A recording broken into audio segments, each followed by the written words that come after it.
বকলিয়াঘাটৰ এগৰাকী সফল যুৱ কৃষক নাম লয়েন্দ্ৰ বাহাদুৰ চেত্ৰী। ঘৰ বকলিয়াঘাটৰ পৰা নাতিদূৰৰ ৰামটেৰাং গাঁৱত।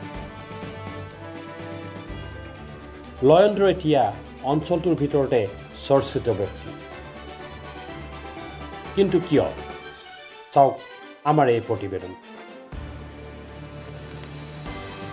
হয়, লয়েন্দ্ৰ বাহাদুৰ চেত্ৰী নামে যায় পৰিচয়। কৃষি কৰ্মৰে জিলিকি উঠিছে লয়েন্দ্ৰ। বকলিয়াঘাট ৰামটেৰাং গাঁৱৰ লয়েন্দ্ৰৰ ঘৰত এতিয়া চৌদিশে সেউজীয়াৰ সমাহাৰ। 4 বিঘা মাটিত আলু খেতি, চোতালত 10 পোৰা মাটিৰ ধান, ৰবি শস্যৰ লগতে গোহালিত আছে 35টাকৈ গোধন। অঞ্চলটোতে এগৰাকী সফল খেতিয়ক। কৃষি বিভাগৰ পৰা লয়েন্দ্ৰই বহু সহায় সহযোগিতা লাভ কৰিছে। লয়েন্দ্ৰৰ গৃহত যেন লক্ষী বসতি কৰিছে। কি কয় লয়েন্দ্ৰই, শুনোৱা হওক।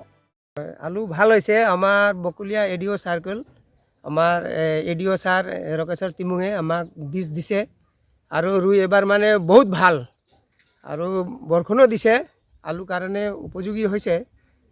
সেইকাৰণে মানে এবাৰ আমি যোৱাবাৰতকৈ অধিক পাম বুলি আশা কৰিছোঁ। আৰু বিঘাৰ পৰা আমাৰ মানে যি বস্তু সময়মতে বীজো পাওঁ আৰু দবাইবিলাক মানে পোকৰ ঔষধবিলাক আমাৰ যি সময়ত লাগে ছাৰে নিজে আহি কিনে বিতৰণ কৰে। আৰু ধান খেতি কৰিছোঁ মই 10 পোৰামান কৰোঁ। কিমান কৰিছে? 10 পোৰা। কেনেকৈ হৈছে ধান? ধান মোটামুটি ভালে হৈছে। আলু খেতি আৰু বেঙেনাও কৰোঁ। বেঙেনা কিমান কৰিছিলে? বেঙেনাটো বৰ্তমানটো মানে হেৰি হৈ গ'ল, আগত কৰিছোঁ, এতিয়া আকৌ কৰিম, গছটো বুঢ়া হৈ গ'ল। বেঙেনাটো কৰোঁ মই 1 পোৰামান কৰোঁ। আপোনাৰ হৈ যায় নেকি এনেকৈ বাম খেতি কৰি চলিব পাৰে নেকি? মোটামুটি চলোঁ আৰু হয়। মানে খেতি কৰিলে নোহোৱাটো কোনো কথাই নাই, কাৰণ কি এটা গুটি ৰুলে এটা গুটিয়ে নাপাওঁ, তাৰপৰাতো কেইবাশ গুটি হয়। কিন্তু খেতি মতে খেতি কৰিব লাগিব। খেতিটো ভাল ইনকাম আছে। আপোনাৰ গৰু কিমান মান আছে? গৰু আছে মোৰ 35টা মান হ'ব। মই অৰ্গেনিক ব্যৱহাৰ কৰোঁ। এই গৰু গোবৰো আছে, সন্মুখতে আছে একদম যথেষ্ট গৰু গোবৰ।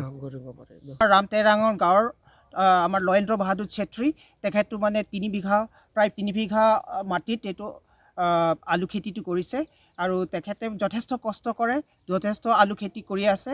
তাৰপাছত বেঙেনাৰ পৰা আদি কৰি বিভিন্ন শাক পাচলি খেতি তেখেতে সদায় মানে সেইটো খেতিটো কৰি থাকে।